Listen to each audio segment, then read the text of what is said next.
नमस्कार दोस्तों, स्वागत है आपका आज की एक और वीडियो के अंदर। आज का जो टॉपिक है वो बहुत ही इंटरेस्टिंग होने वाला है। आज हम कुछ डाटा पॉइंट्स पर बात करेंगे। हम लोगों ने काफी बार सुना है कि लोग बोलते हैं एसआईपी करो, लॉन्ग टर्म के लिए एसआईपी करो, लेकिन काफी लोग क्या करते हैं, एसआईपी स्टार्ट करते हैं। तो जो एसआईपी स्टार्ट की है, मान लेते हैं वो 1 या 2 साल तक अच्छी परफॉर्म नहीं की है या उसके मुकाबले कोई अदर जो स्कीम है वो परफॉर्म की है, तो यहाँ से स्विच करके वहां पे इन्वेस्टमेंट कर लेते हैं। फॉर एग्जाम्पल, अगर किसी ने मिड कैप में स्टार्ट किया है एसआईपी, 2 साल तक 3 साल तक उसका रिटर्न नहीं मिला है, तो वो क्या करेगा, लार्ज कैप में स्विच कर देगा। अगर लार्ज कैप वहाँ उस टाइम पे परफॉर्म कर रहा होगा, या अगर स्मॉल कैप परफॉर्म कर रहा होगा तो स्मॉल कैप में स्विच कर देगा। अगर कोई व्यक्ति ऐसे करता है तो क्या होता है, कितना रिटर्न मिल सकता है।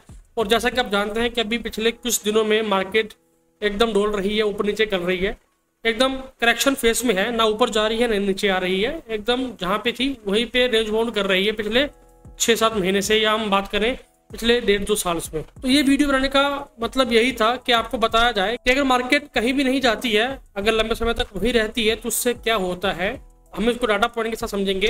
व्हाइट ओक म्यूचुअल फंड की एक रिपोर्ट आई है, हम उस रिपोर्ट के ऊपर डिटेल में बात करेंगे। उन्होंने पूरा डिटेल में बताया है कि अगर इन्वेस्टर बार बार स्विच आउट करता है, स्विच इन करता है, तो उससे कितना बड़ा इम्पैक्ट होता है, और उसने काफी अच्छा पैसा भी नहीं बनाया अगर वो ऐसा करता है। वैसे तो small cap, mid cap, large cap को अच्छे से बीट कर पाते हैं। जैसे पिछले 19 साल में स्मॉल कैप ने लार्ज कैप को अच्छा आउट परफॉर्म किया है, ओवर परफॉर्म किया है। लेकिन अगर हम एसआईपीज की बात करें तो 19 में से सिर्फ 7 बार ऐसा हुआ है कि जो लार्ज कैप ने आउट परफॉर्म किया है, और सिर्फ स्मॉल कैप ने सिर्फ 6 बार ही आउट परफॉर्म किया है। तो पूरा डिटेल में भी हम देखेंगे, स्क्रीन शेयर करते हैं, फिर पूरा देखते हैं कि क्या क्या चीज़ रही है इस रिपोर्ट में, और हमें कैसे इन्वेस्टमेंट करना चाहिए, कैसे अपने पैसे को मैनेज करना चाहिए। चलिए स्क्रीन पे देखते हैं। तो दोस्तों, ये व्हाइट ओक कैपिटल की एक रिपोर्ट आई है। इन्होंने बहुत डिटेल में बताया कि अगर कोई स्विच करता है तो कैसे क्या इन्वेस्टर को इफेक्ट करता है, इम्पैक्ट करता है उसका रिटर्न में। तो आप ये देख सकते हैं, over the last 19 years SIP small cap index and mid cap index out perform better than the large cap index. 1 अप्रैल तक का डाटा है, मतलब कि जो एसआईपी स्मॉल कैप और मिड कैप इंडेक्स में है वो आउट परफॉर्म किया है पिछले 19 साल के अंदर मिड के लार्ज कैप को। SIP in large cap segment have out perform 7 times. अभी देख सकते हैं कि जो लार्ज कैप में जो एसआईपी हुई है वो 7 बार उसने आउट परफॉर्म किया है।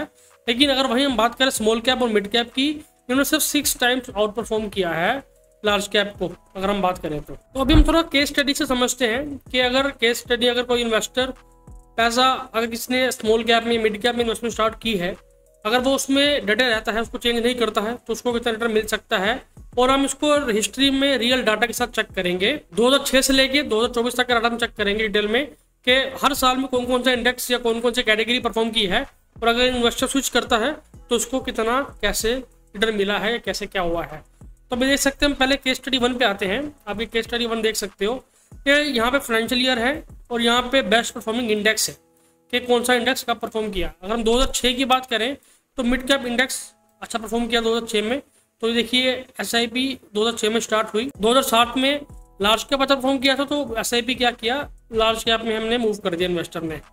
फिर लार्ज कैप 7, 8, 9 तक लार्ज कैप अच्छा चला, फिर 10 में स्मॉल कैप चला, तो क्या हुआ कि जो एसआईपी है लार्ज कैप से निकल के स्मॉल कैप में इन्वेस्टमेंट कर दिया हमने, और फिर वापस से लार्ज कैप में किया, फिर स्मॉल कैप में किया, फिर मिड कैप में किया। ऐसा करते करते देखिए, अगर इन्वेस्टर ऐसा ही करता है, 2024 तक की बात है, 24 अगर ऐसा ही करते हैं, तो अगर उसने मिड कैप में सिंपल इन्वेस्टमेंट करके छोड़ दिया होता, सिंपल मिड कैप में फर्स्ट टाइम इन्वेस्टमेंट डाला होता, छोड़ दिया होता, कुछ भी नहीं किया होता, तो उसको लगभग 18% रिटर्न मिलता, 18% रिटर्न उसको मिलता।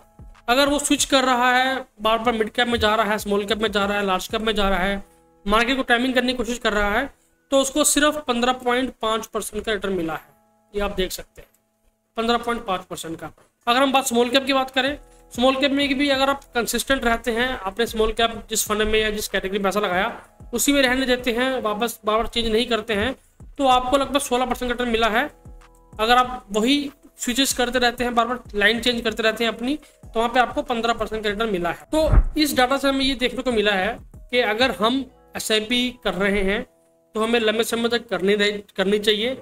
एसआईपी तो बहुत लोग लंबे समय तक करते हैं, लेकिन वो क्या करते हैं कि 1 साल इस फंड में, दूसरे फंड में, तीसरे साल तीसरे फंड में, फिर चौथे फंड में डाल देते हैं। ऐसे करते हैं तो कंपाउंडिंग नहीं हो पाती है। अगर आप ऐसे ही करते रहोगे तो उसमें आपका नुकसान है। एक तो एक्सपेंसेस आपको देने पड़ेंगे, प्लस टैक्स एप्लीकेशन भी हो सकती है, वो भी आपको देनी पड़ेगी। प्लस आप अच्छा पैसा नहीं बना पाओगे। तो इससे अच्छा है कि आप किसी एडवाइजर के साथ मिलकर काम करो, MFD के साथ मिलकर काम करो, जो आपको गाइड कर सके, बता सके कि आपके लिए कौन सी स्कीम सही है, कौन सी स्कीम सही नहीं है, और आप कंसिस्टेंसी के साथ पैसा इन्वेस्टमेंट करते रहो तो आप एक अच्छा पैसा बना पाओगे। ये व्हाइट रॉक की रिपोर्ट थी, मैंने डाटा कुछ नहीं बनाया है, उनकी वेबसाइट से डाउनलोड किया है, आप भी डाउनलोड कर सकते हैं, देख सकते हैं।